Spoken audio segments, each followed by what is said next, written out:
Bonjour, dans cette vidéo, j'aimerais vous expliquer globalement le processus de la respiration. Alors tout le monde pense que la respiration commence au niveau des poumons. Ce n'est pas tout à fait vrai, la respiration, elle commence au niveau du cerveau et plus particulièrement au niveau du cerveau reptilien et de son bulbe rachidien. Ce cerveau reptilien, il capte des informations essentiellement au niveau du sang. Sa mission est de maintenir constamment l'équilibre au niveau du sang. L'équilibre entre quoi et quoi? Entre tout simplement l'oxygène et le CO2. Donc c'est le couple qui doit être maintenu à la perfection au niveau du sang, en termes de concentration. Alors on verra dans d'autres vidéos plus tard que cette concentration d'oxygène et de CO2 est directement liée à ce qu'on appelle le pH sanguin, ou l'équilibre acido-basique du sang. On reviendra sur ce sujet un peu plus tard dans une prochaine vidéo.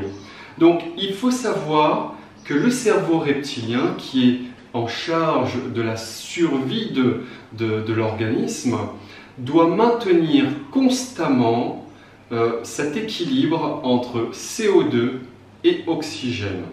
C'est cet équilibre ou ce déséquilibre qui va indiquer au cerveau reptilien d'augmenter la ventilation pulmonaire ou de la ralentir, tout simplement. Donc, on va faire un petit dessin pour bien comprendre le mécanisme global. Donc, on va commencer par un petit cerveau qui représente le cerveau reptilien.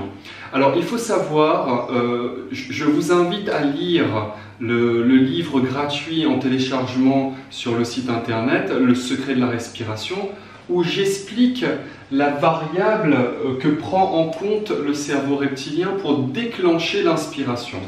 Alors, ce n'est pas un manque d'oxygène qui déclenche l'inspiration, mais c'est un excès de CO2 au niveau du sang.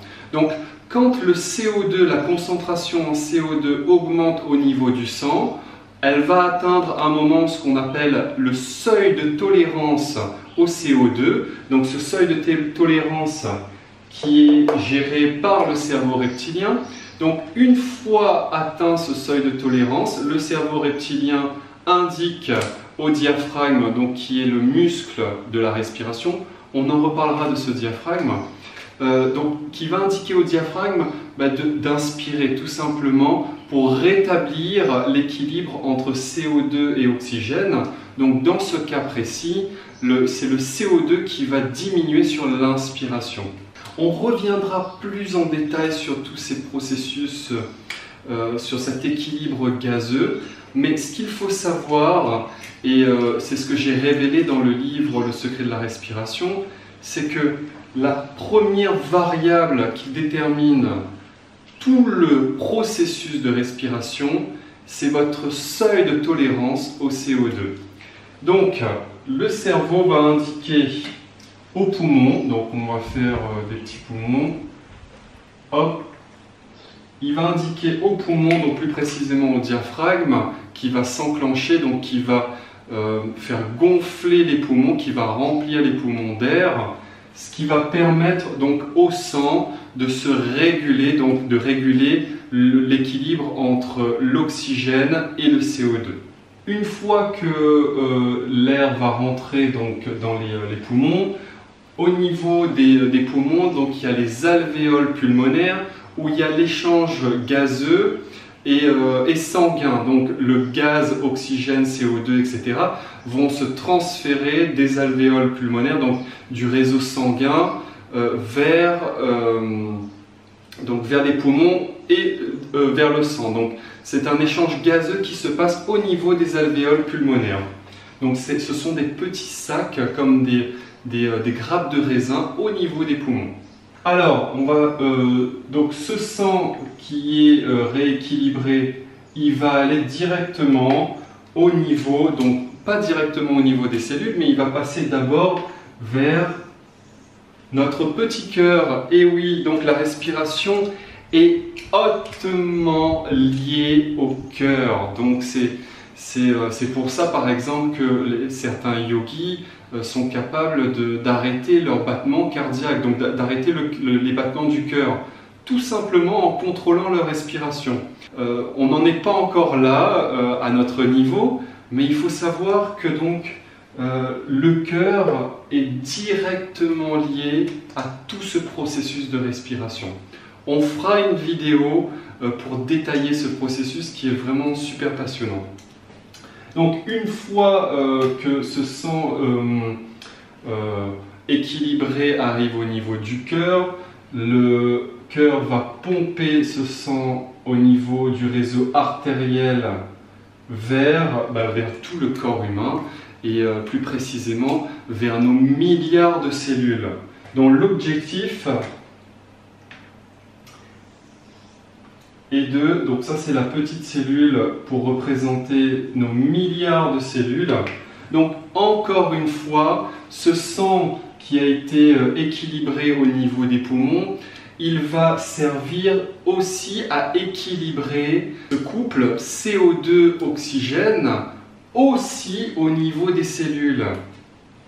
Donc l'objectif est de maintenir un parfait équilibre et un parfait pH, on en reparlera aussi, donc au niveau de la cellule. Ensuite, une fois ce sang qui va nourrir les cellules, on va ensuite, les cellules vont relâcher ce qu'on appelle les déchets métaboliques. Donc forcément, les déchets métaboliques, c'est le CO2. Il y a une production plus importante de CO2 qui va être donc relâchée au niveau du retour veineux cette fois-ci. Donc retour veineux qui va repasser par le cœur et ce cœur même qui va donc ramener aux alvéoles pulmonaires toujours pour refaire cet échange gazeux et dans ce sens-là donc on va expirer l'excès de CO2 qui a été produit par le corps humain tout simplement. Parce qu'il faut savoir que notre métabolisme, que ce soit le métabolisme musculaire, cellulaire, etc., on génère constamment du CO2. Donc la respiration, elle sert en premier lieu à équilibrer cet excès de CO2 constamment. Donc pour rejeter l'excès de CO2 et maintenir l'équilibre super, méga, supra important qu'est le CO2 et l'oxygène. Donc le dioxyde de carbone et l'oxygène. Donc voilà un petit peu le schéma global de la respiration.